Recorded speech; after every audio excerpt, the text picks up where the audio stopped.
Abraham. Nah, Abraham kita lihat bahwa dia adalah bapa orang beriman.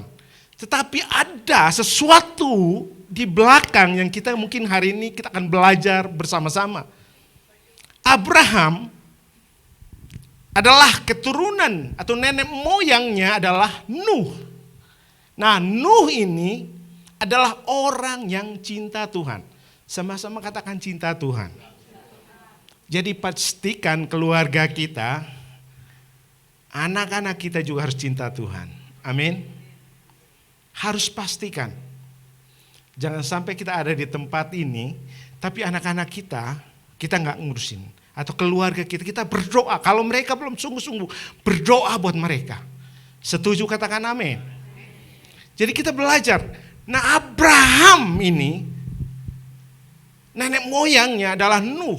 Nah, dari garis keturunan ini kita melihat bahwa Abraham dia adalah seorang yang dari latar belakang keluarga yang menyimpang dari Tuhan. Bapaknya atau orang tuanya adalah orang yang menyembah berhala. Nah, kita lihat dari pribadi ini. Waktu dia mulai mendengarkan panggilan Tuhan, dia mulai meninggalkan keluarganya.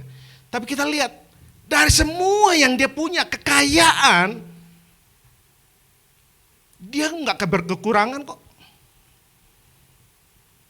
Dia punya segala sesuatu. Orang tuanya, dari nenek moyangnya adalah orang yang kaya. Tapi mereka menyembah kepada dewa. Mereka menyembah kepada Allah lain, bukan kepada Tuhan. Seperti nenek moyangnya, yaitu Nuh. Dan kenyamanan itu membuat mereka tidak percaya sama Tuhan. Nah, seringkali memang kita lihat banyak orang. Kenyamanan membuat mereka enggak butuh Tuhan. Nah, hari ini kita akan belajar dari seorang pribadi yang namanya Abraham.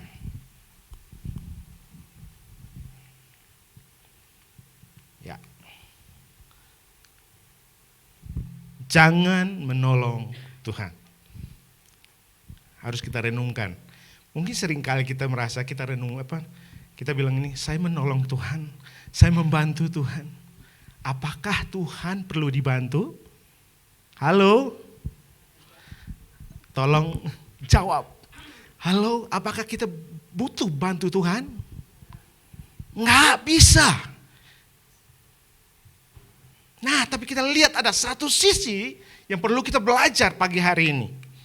Nah, kita akan baca sama-sama Kejadian pasal yang ke-16 ayat 2.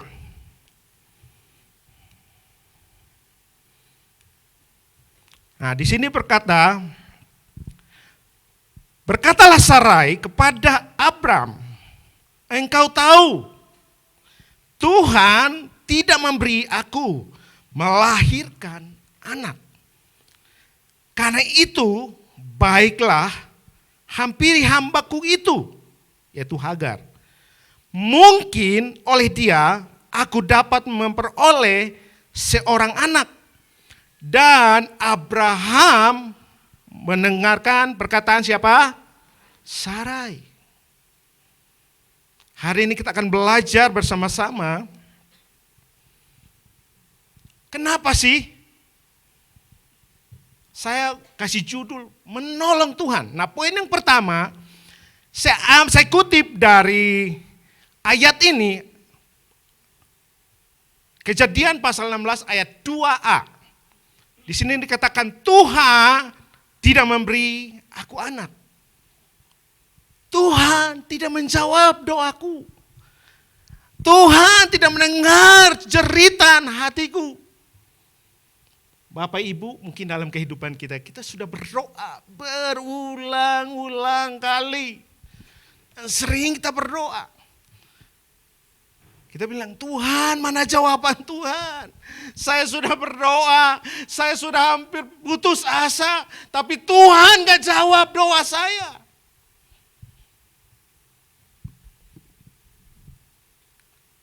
Maaf, agak keras ya mungkin firmannya. Mengapa Abraham meragukan Tuhan? Yang pertama, Abraham belum mengenal Allah mengenal Allah secara pribadi waktu dia memanggil. Nah, kenapa Abraham, kita tahu Abraham adalah bapak orang beriman. Tapi ada jalan, ada garis merah yang dia harus dilewati. Yang itu namanya proses kehidupan.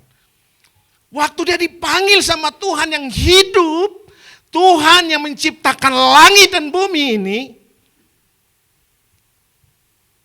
dia beranggapan bahwa Tuhan yang memanggil dia sama dengan Tuhan yang dia sembah selama ini. Orang tuanya, nenek moyangnya sembah. Kejadian pasal yang ke-12 di sana dikatakan, berfirmanlah Tuhan kepada Abraham, pergilah dari negerimu dan dari sanak saudaramu dan dari rumah bapamu, ini ke negeri yang akan kutunjukkan kepadamu. Ayat yang kedua, aku akan membuat engkau menjadi bangsa yang besar dan memberkati engkau serta membuat namamu masyhur dan engkau akan menjadi berkat. Lihat, ini janji firman Tuhan. Tapi karena dia ada kenyamanan, waktu dia bersama-sama dengan orang tuanya, waktu dia ada bersama-sama dengan keluarganya di Ur Kasdim, dia diam bersama-sama dan dia menikmati segala sesuatu. Waktu Tuhan panggil dia nggak mengecek siapa sih yang memanggil saya, siapa sih yang sedang memanggil saya. Apakah Tuhan dari Allah nenek moyang saya atau Tuhan yang lain? Nah, ini yang membuat Abraham, karena dia tidak mengenal secara pribadi dengan Tuhan yang memanggil dia. Kalau dia tahu persis, pasti dia akan melakukan apapun. Dan dia akan percaya bahwa janji Tuhan, ya dan amin. Nah, Kejadian pasal yang ke-15, Kejadian pasal 15 ayat 1 sampai 4, kita akan baca bersama-sama. Saya akan baca ayat yang pertama dan Bapak Ibu baca ayat yang kedua dan seterusnya. Kejadian 15 ayat 1 saya akan bacakan, perjanjian Allah dengan Abram tentang keturunan. Ayat 1, kemudian datanglah firman Tuhan dalam suatu penglihatan. Janganlah takut Abraham, akulah perisaimu, upahmu sangat besar. Ayat yang kedua Bapak Ibu.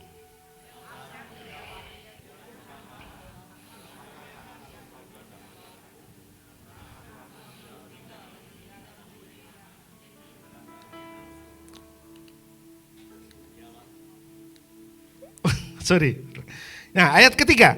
Lagi kata Abram, engkau tidak memberikan kepadaku keturunan sehingga seorang hambaku nanti menjadi ahli waris. Ayat keempat.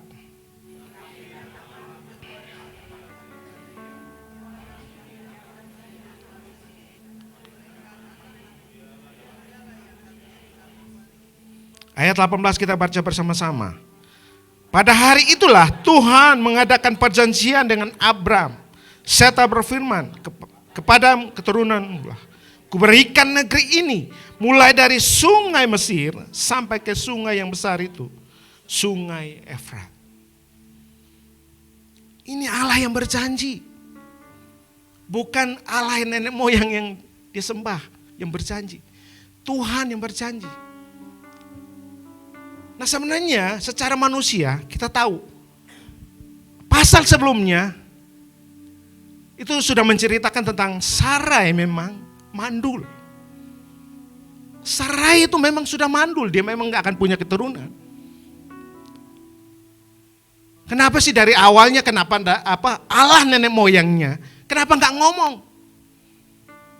Nah, seringkali kita lihat banyak orang mengalami situasi atau tekanan Mereka lari kepada orang pintar. Mereka bertanya kepada orang pintar. Banyak cara yang mereka lakukan. Yang penting ada jawabannya. Tapi kita lihat Sarai memang sudah dijanjikan. Dia memang orang yang mandul. Tetapi waktu Abraham dipanggil sama Allah. Yesus Kristus Tuhan namanya. Tuhan sudah berjanji untuk memberkati dia. Bahkan memberikan keturunan kepadanya. Tapi dia masih meragukan janji Tuhan. Berarti dia belum mengenal Allah secara pribadi. Hari ini pertanyaan buat kita. Di zaman sekarang ini. Kalau hari ini kita melihat ada persoalan, tekanan. Terus kita bilang nih, waduh saya sudah berdoa. Saya sudah minta. Tapi kenapa? Kok ini enggak ada jawaban? Mari kita lagi cek lagi. Iman percaya kita. Waktu kita bilang ini, saya menerima Tuhan sebagai Tuhan dan Juru Selamat dalam hidup. Kita harus pastikan bahwa kita percaya kepada Allah yang benar. Amin. Harus percaya bahwa kita percaya kepada Allah yang benar. Bukan Allah yang cuma tinggal janji. Tapi Allah yang kita percaya yang menciptakan dunia ini. Amin.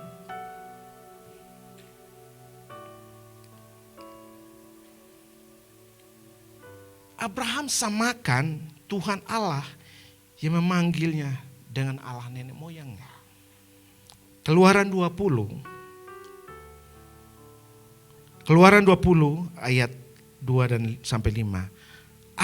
Akulah Tuhan Allahmu yang membawa engkau keluar dari tanah Mesir, dari tempat perbudakan. Jangan ada padamu Allah lain di hadapanku. Jangan membuat bagimu patung yang menyerupai apapun yang ada di langit, di atas, atau yang ada di bumi di bawah, atau yang ada di dalam air di bawah bumi. Jangan sujud menyembah kepadanya atau beribadah kepadanya, sebab Aku Tuhan Allahmu adalah Allah yang apa? Cemburu, yang membalaskan kesalahan bapa kepada anak-anaknya, kepada keturunannya yang ketiga dan keempat dari orang-orang yang membenci Aku.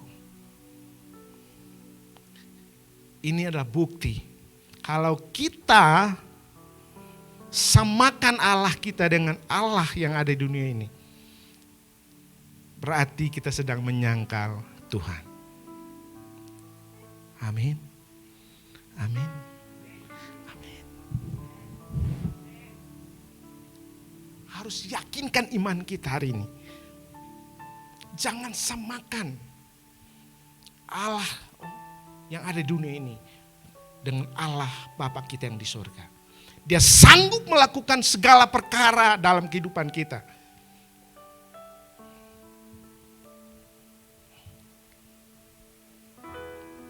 Ku percaya janjimu ajaib, terukir dalam kehidupanku.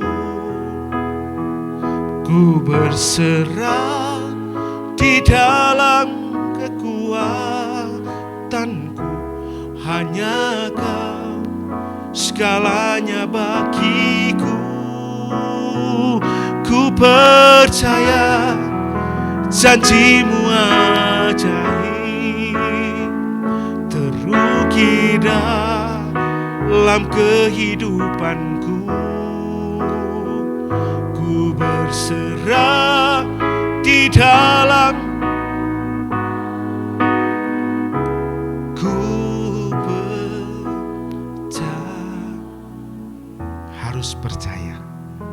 Katakan harus percaya. Situasi apapun, persoalan apapun dalam kehidupan kita, kita harus tetap percaya. Kalau Dia yang berjanji, Dia gak akan pernah ingkar janji.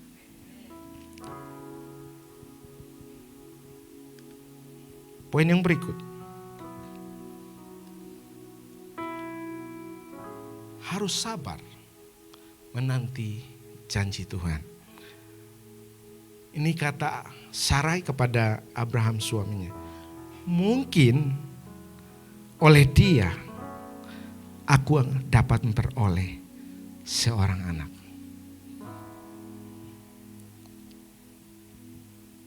Waktu Tuhan panggil dia, Tuhan berjanji untuk memberkati dia, membuat dia banyak keturunannya. Tapi dia mengingkari janji Tuhan. Dia masih ragu. Ibu-ibu sebagai penolong, ayo jangan ragukan kuasa Tuhan. Waktu suami kita sedang dalam mungkin di usaha, tempat pekerjaan, sedang mengalami persoalan, ayo sebagai penolong yang kuat, mari menopang. Berdoa buat mereka, dukung, kasih motivasi yang positif kepada mereka. Mereka akan semangat. Kami sebagai bapak-bapak akan semangat. Karena ada seorang penolong yang memberikan kekuatan, memotivasi setiap kami. Nah, Sarai beda. Dalam situasi yang tidak mengenakan, dia coba menolong Tuhan. Dia bilang ini, mungkin oleh dia, Sarai, kepada Hagar, budak saya, mungkin saya akan punya anak dari sana. Kalau zaman sekarang, kita misalkan ini contohlah saya punya istri terus tiba-tiba ini, dia bilang ini lu adalah, saya nggak punya anak, lu ambil aja, pembantumu itu ada, kamu ambil. Nanti itu kan anaknya juga anak saya. Hukumnya berlaku. Warisannya akan semua turun ke anak dari pembantu. Nah, Sarah, waktu zaman itu memang tidak ada peraturan bahwa seorang budak sudah dibayar mahal. Dan dia tetap akan hormat dan taat kepada majikannya. Karena dia adalah budak, dia gak punya hak apa-apa. Dan dia berani berkata seperti ini. Seolah-olah kayak dia menganggap remeh bahwa Tuhan itu gak sanggup melakukan mujizat.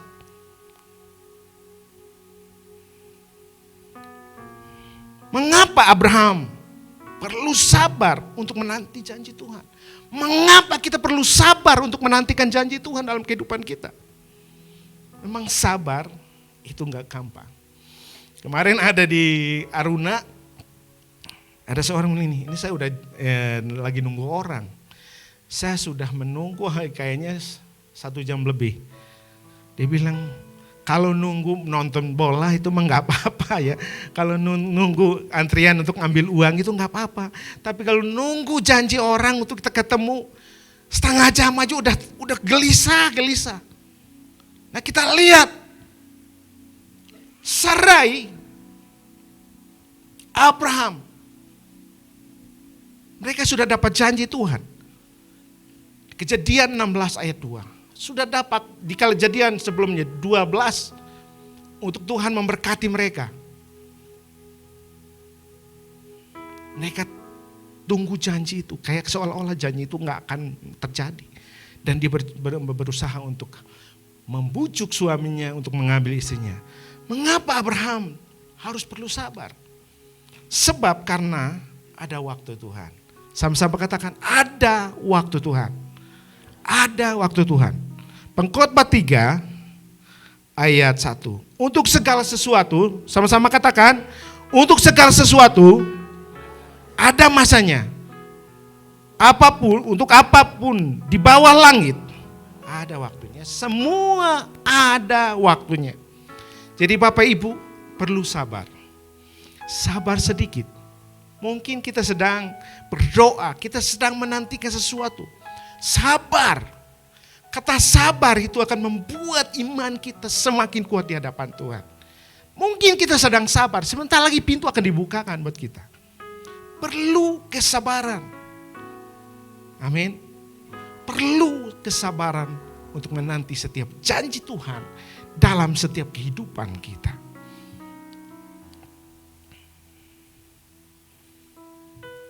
Nah, kesabaran membuat iman Abraham makin kuat. Nah, kita lihat, kalau Abraham dikatakan bapak orang beriman, ada proses.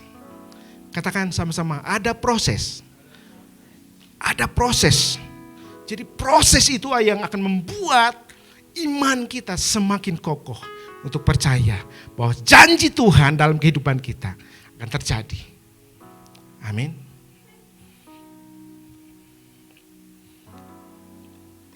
Firman Tuhan dalam 1 Korintus pasal 10 ayat 13 dikatakan di sana, pencobaan-pencobaan yang kamu alami adalah pencobaan biasa yang tidak melebihi kekuatan manusia. Sebab Allah setia dan karena itu Ia tidak akan membiarkan kamu dicobai. Apa? Melampaui kekuatan. Pada waktu kamu dicobai, Ia akan memberikan kepadamu jalan keluar sehingga kamu dapat menanggungnya. Jadi percayalah. Ayo pagi ini kita percaya setiap janji Tuhan pasti digenapi dalam hidup kita. Mungkin kita mengalami pencobaan. Firman Tuhan katakan pencobaan-pencobaan yang biasa yang kita alami tidak akan melebihi kekuatan kita. Yang ketiga, kesabaran bisa mengalahkan keinginan daging. Nah, seringkali dalam kehidupan kita kita lihat rumput, misalnya kita lihat tetangga beli mobil baru. Biasanya gini apa? Pak, itu masa tetangga kalah sama tetangga kita udah mulai beli mobil baru. Mobilnya merek yang terbaru lagi itu. Waduh, Pak beli. Pak beli, Pak. Jangan bikin malu. Mas Bapak kan kerjaannya bagus tapi masa itu. Nah, seringkali kita terkecoh dengan apa yang ditawarkan oleh dunia. Coba kita baca 1 Yohanes 5 ayat 4 dan 5. Sebab semua yang lahir dari Allah mengalahkan dunia, dan inilah kemenangan yang mengalahkan dunia, lah iman kita. Ayat yang kelima, siapa yang mengalahkan dunia selain daripada dia yang percaya kepada bahwa Yesus adalah anak Allah. Jadi ini harus kita percaya. Kesabaran bisa mengalahkan keinginan daging. Jadi kita perlu sabar. Ya. Kata jangan terburu-buru, jangan kesusu. Sabar. Sabar aja, kita sedang dilatih sama Tuhan supaya iman kita kuat. Kita sedang dibawa sama Tuhan supaya iman kita kuat. Supaya waktu kita mengalami goncangan berikutnya, kita gak mudah tergoyah oleh pengaruh dunia. Amin.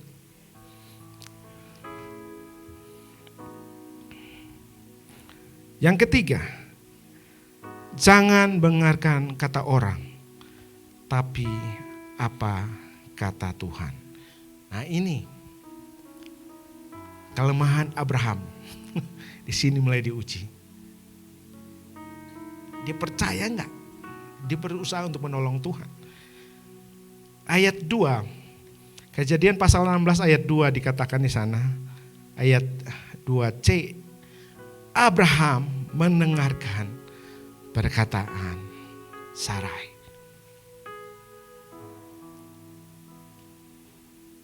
Boleh kita melakukan, boleh kita tunduk, boleh kita dengarkan suami istri sebagai suami istri. Boleh mendengarkan. Kita boleh mendengar. Tapi kalau itu misalkan menjurus kepada hal-hal yang negatif. Sebagai anak Tuhan kita harus berani tolak. Kata enggak terhadap dosa. Nah ini biasanya disukai oleh bapak-bapak. Kalau ditawani sesuatu yang menarik, udahlah mumpung istri setuju, ambil aja, udahlah nggak usah mikir panjang gitu. Aduh, mengapa jangan dengarkan kata orang? Yang pertama, perkataan manusia belum tentu sama dengan perkataan Tuhan. Setuju, amin? Amin. Bilangan pasal yang ke-13. Nah ini saya nggak usah saya baca semua ya. Kita tahu tentang pengintai. Pengintai. Jadi ini tentang pengintai, waktu pengintai Musa suruh mereka ngintai. Terus ada yang ngiling, orang-orang di sana besar, tinggi besar, dan wah kita nggak bisa masuk ke sana. Mereka adalah orang yang kuat. Tapi siapa yang berkata? Yosua dan Kaleb bilang enggak, kita bisa ngelawan mereka. Nah ini dari sini, dua orang punya pandangan yang beda. Ada yang bilang ini di sini, kita nggak sanggup. Tapi yang sana bilang ini, kita sanggup. Nah sekarang kita bagaimana kita memilih? Nah kita harus melihat kedua pribadi ini, mereka percaya bahwa Tuhan sanggup memberikan jalan keluar. Nah ini kita harus belajar dari peristiwa ini. Kalau Kaleb dan Yosua mereka bisa bilang ini, orang-orang kuat di sana kita akan kalahkan dengan kita percaya sama Tuhan. Waktu kita berjalan bersama Tuhan, kita akan menang. Nah kita lihat, kenapa sih kok Abraham gak dengarkan apa yang dikatakan oleh Tuhan, tapi Abraham mau dengarkan kata Sarai.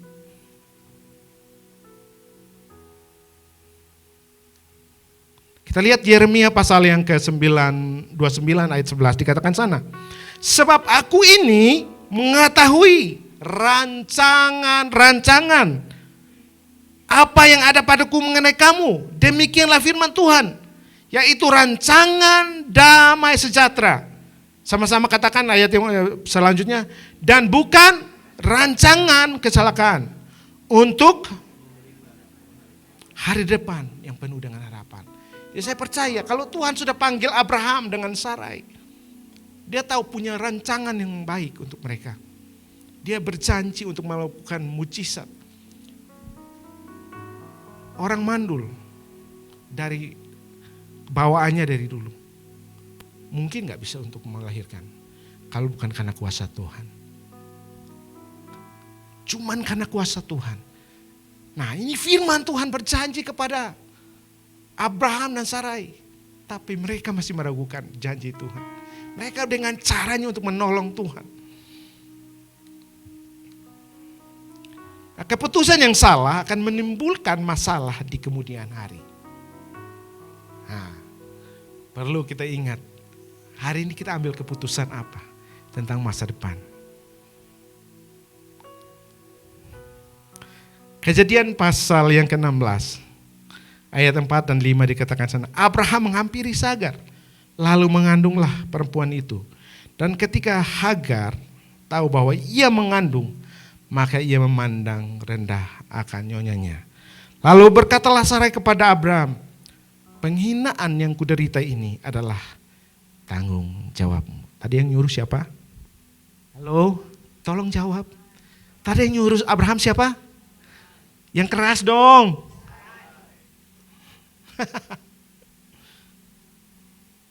Tadi dia yang nyuruh, sekarang dia ngeluh. Karena apa? Keputusan yang salah yang diambil sama mereka. Nah, dalam kehidupan kita, ayo jangan kita salah mengambil keputusan. Kalau kita ngambil keputusan sesuatu yang positif, oke. Tapi kira-kira itu gak sesuai, mungkin ujungnya akan membahayakan kita. Mending kita berhenti, jangan ngambil keputusan itu. Kita minta keputusan dari Tuhan. Amin.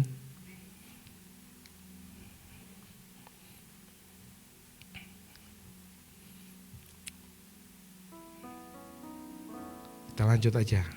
Ayat ini sudah. Nah kesimpulan. Nah, dalam kehidupan kita. Hari ini, yuk kita mau apa yang kita lakukan. Keputusan apa yang kita ambil. Kita mau menolong Tuhan. Atau kita mau minta tuntunan Tuhan. Kita minta waktunya Tuhan. Kita minta jawaban dari Tuhan. Tuhan udah berjanji kok. Ini sisi yang memang kita perlu belajar dari seorang Abraham. Sekuat-kuat apapun manusia, dia punya kelemahan. Tapi dari kelemahan kita lihat dia bangkit. Dari kelemahan itu dia menjadi bapa orang beriman. Nah hari ini kita belajar dari kesimpulan ini. Jangan berusaha untuk menolong Tuhan. Karena Dia Tuhan yang mengatur hidup dan masa depan kita. Amin. Dia berjanji untuk memberkati kita. Dia sudah tahu dari kandungan kita masih ada. Dia sudah tahu masa depan kita. Ini orang nanti bagaimana ini orang. Dia sudah mengatur. Hari ini kita gak usah ragukan kuasa Tuhan. Jangan kita berusaha. Mungkin kita belum dengar janji Tuhan dalam kehidupan kita. Jangan kita berusaha untuk menolong Tuhan. Saya tolong Tuhan, saya lakukan ini supaya Tuhan, biarlah Tuhan belum jawab, ini udah jalan. Jangan. Tapi marilah kita tetap percaya sama Tuhan. Setiap janjinya akan tergenapi dalam setiap kehidupan kita. Amin.